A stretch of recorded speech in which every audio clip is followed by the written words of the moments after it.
Hey, it's your Wisconsin Wine Guide. I am back for another wine review. See me have it here. I have a new setup here, new studio for filming, my videos. So trying to get this light adjusted. So kind of bear with me with that. For those of you who are new, these are wines you can find on the shelves every day. On the shelves of your liquor store, grocery store, and some wine shops. I go through, select some wines, give it a taste, and give you my opinion of what I think about the wines. Very simple opinion. Again, it's just my opinion. Utilize my infamous thumb rating system. Thumbs up says, I recommend that wine. It's a good wine. It's a pretty solid wine. Give it a try. 3/4 say, you know what? I would rock this wine at a party, or I would bring it to a party. You know what I mean? If it's that good, I may even keep some bottles on hand. Halfway, ooh, something about this wine is it's just not hitting all the points for me. And I tell you what that would be. Thumbs down, always the easy one. Get that wine out of here. That's not it. That's not the one. But again, these are my opinions. You give it a taste, and then let the rest of us know what you think. So let's get to it. We are going to be doing, this is like double star for me. Okay, two things. You'll find out why. This is La Junta from Curico Valley, Chile. So Chile. Those who follow me know I like wines from Chile. I like that earthiness. There's sometimes the robust characteristics from Chilean wines, so I dig that. And number two, the grape varietal is going to be Merlot. So this is a Merlot from Chile. Merlot that's my grape. All you Merlot haters out there, calm down, calm down. Merlot is my grape. I always enjoyed Merlot because for me, Merlot goes into different levels. And you have the up here, right underneath the Cabernet, full body, robust, big, bold. Then you have that nice medium body Merlot, subtle complexities, but very well balanced. Then you have the soft, fruity, kind of easy drinking Merlot, just lighter, maybe something in the summertime. So for me, that's what I look for in trying to find my Merlots in either one of those three classes. For me. All right. So now we're coming in at 13% alcohol. This is going to be a 2020. This is aged in French oak, and it also goes through secondary fermentation, which is called malolactic fermentation. Okay. Let's get a look at that color.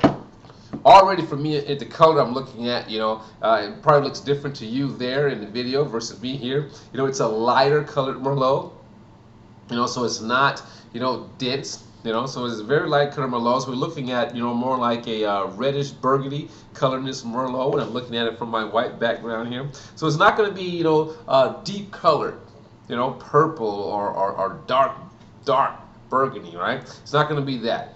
On the nose. Nose here, wow, we have nice spiciness on the nose. Red fruits, like ripe red fruits. Cherry, of course. Maybe a little raspberry cherry coming on here. So it's a nice nose. Already the nose for me, it seems, rather light. It kind of tells me it's going to be a lighter tasting Merlot, which would be great in the summertime. In the summertime, let's drink some, lighter type reds, Here we go. You don't have to necessarily go to whites.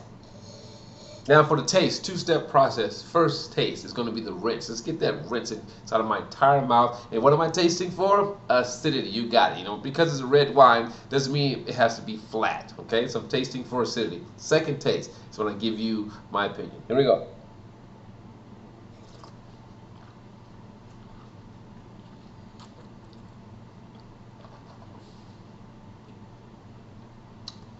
Now, when you're tasting for acidity, my mouth is watering. When you're tasting for acidity, make sure you get your entire mouth coated with the wine. For those who just take a sip of the wine and swallow, you're missing out on a lot. Take that wine in, that first sip at least, get a nice rinse over your mouth. Love the acidity here. Tasting this wine, again, it's not going to be full bite, not going to be robust, but it has a nice sensitivity to it. I like that word. I like that word. A nice sensitivity to it. Very good, for the summertime. Something that's going to have, nice structure to it. Again, subtle spiciness to it. You get tannins, or like soft, medium tannins, not over the top. I think this would make a good food wine. Definitely make a good food wine. Something off the grill, or maybe just, a little short, simple snacks that you may have. Now for the taste.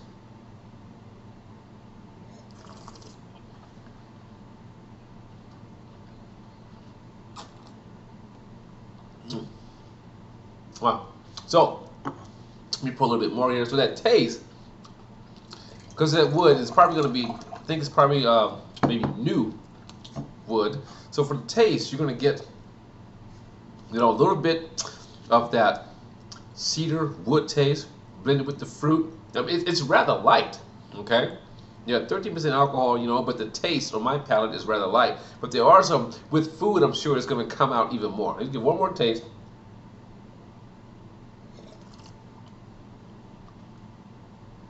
What I'm tasting. What do you think about that label? Is the label cool? Nice picture of the dog, with the little dog paw over in the corner. So let's get to it. The Amigo Perro from La Junta Winery, Curico Valley, Chile.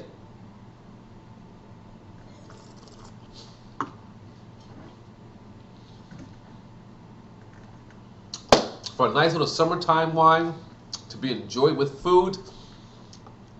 I'm going to go in between, because this is rather light, soft on the fruit. So I'm going in between halfway and 3/4. Okay, so right in the middle, halfway between, halfway and 3/4. All right. I can't give it a full 3/4. I think it's shy and short on the fruit. But I believe with food, just thinking about with food, more of that fruit's going to come out. And I just made have some food, and I'll let you know, what's going to happen. And also with some spices, I think it'll bring out a lot more of that. It has good acidity. I think it'd be great for food, meat, or some type of appetizer. But I can't give it 3/4. But I can't count it out either. It's a good wine for the summer. I tell you that, and I'm going to enjoy the rest of this because it is summertime. So there you have it, the 2020 Amigo Perro from La Junta Winery. Wisconsin Wine Guy gives it in between halfway and 3/4. There you have it. I'm going to enjoy this, and I want you to remember, as always, let your palate be the guide. Oh yeah, before I do that, you can find this between $8.99 and $10.99. Now we get to it. As always, let your palate be the guide when selecting your wine, and I'll see you next time. Ciao.